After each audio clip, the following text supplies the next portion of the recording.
আপনারা দেখছেন cooking house of Anima. Title ও থাম্বনেল দেখে তোমরা বুঝেই গেছো আমি কি রান্না করব। হ্যাঁ, আমি আজকে সবজির ঝোল রান্না করব বড়ি দিয়ে। গরমে একটা তৃপ্তিদায়ক খাওয়ার রেসিপি। তোমাদের সাথে কথা বলতে বলতে তো আমি তেল দিয়ে দিলাম কড়াইটা গরমেই ছিল। এখানে আমি কিছুটা বড়ি নিয়ে নিয়েছি। এবার আমি বড়িগুলো ভেজে নেব।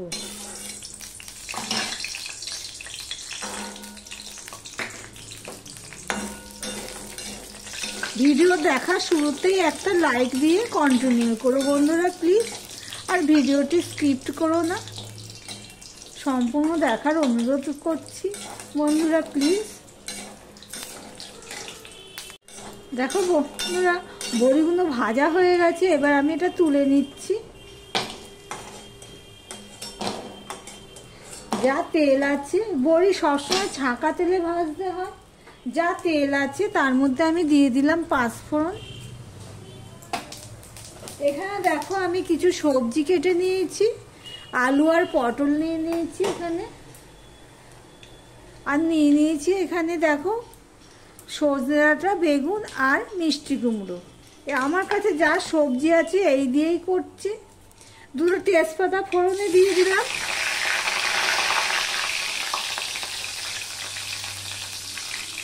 একটু নুন দিয়ে দিচ্ছি। কেন নুন দিচ্ছি বুঝতেই পারছো। হ্যাঁ, এখানে আদা ফোড়ন দেবো, তাই জন্য 1 চামচ উঁচু উঁচু আদা দিয়ে দিলাম ফোড়নে, আদা পেস্ট আর কি। আর 4টে কাঁচা লঙ্কা দিয়ে দিলাম। আদাটাকে এবার লাল লাল করে ভেজে নেব।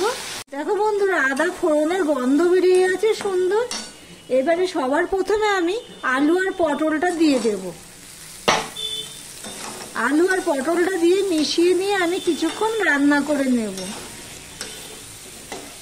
আমি এখানে হলুদও দিয়ে দিলাম অল্প একটুখানি, দিয়ে মিশিয়ে নিয়ে আমি রান্না করতে থাকবো। দেখতে থাকো বন্ধুরা, আমি ঢাকা দিয়েই করব।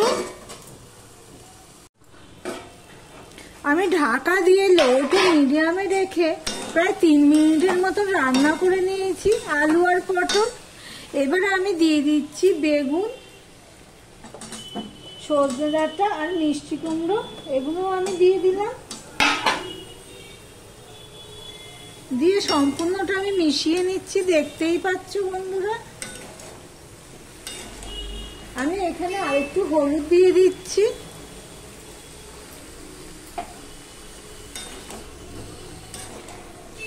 মশলা ছাড়া সম্পূর্ণ নিরামিষ একটা রেসিপি, গরমে তৃপ্তি করে খাওয়ার মতন রেসিপি। দেখতে থাকো বন্ধুরা। আর আমার ভিডিওটি যদি ভালো লেগে থাকে প্লিজ লাইক কমেন্ট শেয়ার করে দিও। আর যারা নতুন বন্ধু ভিডিওটি দেখছো সাবস্ক্রাইব করোনি, তাদেরকে বলবো চ্যানেলটি সাবস্ক্রাইব করে পাশে থাকার জন্য। দেখো বন্ধুরা, সম্পূর্ণ সবজির সাথে আমি মিশিয়ে দিলাম। এতে করে কি হবে, সব সবজির গায়ে আদা ফোড়নের গন্ধটা লেগে থাকবে। এবার আমি আবারও ঢাকা দিয়ে দিলাম। প্রায় 2 মিনিটের মতন আমি আলু পটলের সাথে সজনে ডাঁটা, মিষ্টি কুমড়ো, বেগুন দিয়ে আমি ঢাকা দিয়ে রেখেছিলাম। এবার আমি টমেটো দিয়ে দিলাম। টমেটোটা দিয়ে আমি আবার একটুখানি কষিয়ে নেব। দেখতে থাকো বন্ধুরা, স্কিপ করো না।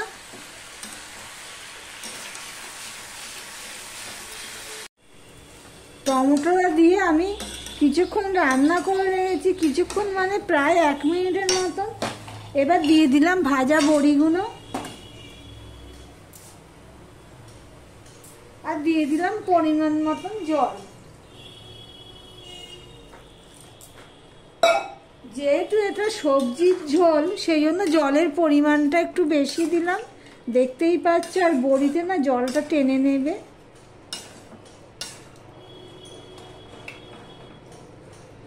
আরও একটু জল লাগবে।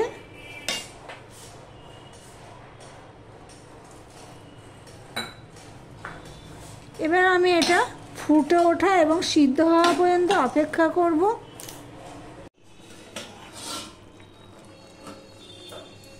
দেখো বন্ধুরা, সবজিটা আমি ঢাকা দিয়ে 3-4 মিনিটের উপর রেখে দিয়েছিলাম।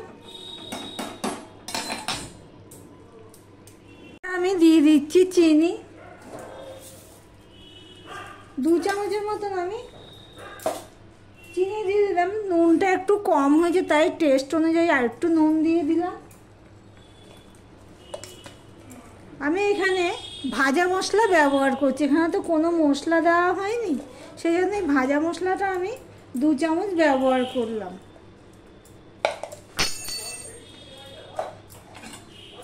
এইভাবে যদি একবার সবজির ঝোল রান্না করা যায় তাহলে খেতে খুবই ভালো লাগে। গরমে একেবারে তেল মশলা ছাড়া একটা সুন্দর রেসিপি।